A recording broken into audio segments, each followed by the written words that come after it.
Magandang hapon po. So, meron po nagpadala sa atin ng pagkadami-daming produkto. Pangalan po nung, well actually pa-open pa lang po itong shop na to, no? ketomart.ph. So, yun po yung pangalan nung shop po nila. Most likely parang convenience store po ito, parang 7-Eleven or Alphamart po yung datingan po na ito, no? Ipa-flash ko po dyan sa screen. Meron po silang email address na binigay sa akin. Though wala pa po itong I think po pwede na po siguro umorder online, pero wala pa pong physical store kasi currently nasa US po sila, and lahat po na itong products na ito na pinadala sa akin, lahat po ito pinurchase sa US. So ibig sabihin lahat po nung ititinda nila important po, lahat po galing ng US.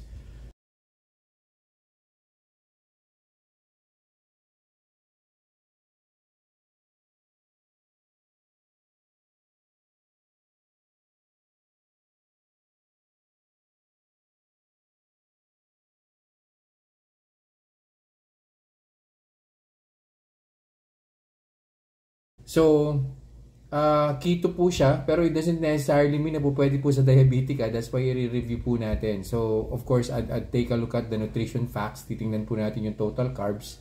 Pero definitely yung calories po nito mabababa. Kasi for those who are on a diet, perfect po ito. So, ito po, very interesting po itong dalawang to. Protein chips. So, para po siyang potato chips. Pero, ang ginamit po na main ingredient po nito is chicken breast. Meron din po tayo ditong choco hazel. Choco hazel, no added sugar po yan. Ito po merong Hikey sandwich cookies. Ayan, nakalagay 0 grams po yung sugar niya. Ayan. Tapos ito po yung mga parang wafer. Ayan. Ito dark chocolate almond. Tapos meron po tayong dark chocolate Lily's, dark chocolate and white chocolate. Ayan. Candy bar Ria. Ito pong skinny dip. Ayan, 2 grams of sugar nakalagay.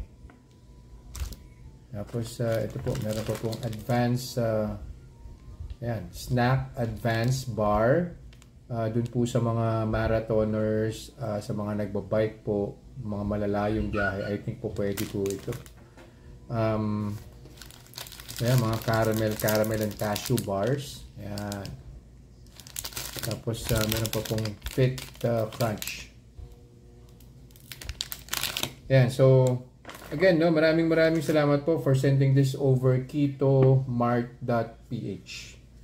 So, makakaasa po kayo na re-reviewin po natin to. I'll see you guys in the food review. Bye-bye. Reminders lang po, huwag pong mag-aanli. Always eat in moderation. Hindi po ako doktor, so whenever in doubt, konsulta po kayo sa doktor ninyo. And, yung results po ng mga review na ginagawa ko, it may vary. So, huwag niyo pong i-expect na yung resulta sa akin is magiging kapareho po ng resulta sa inyo. So, yun lang po. Have a nice day.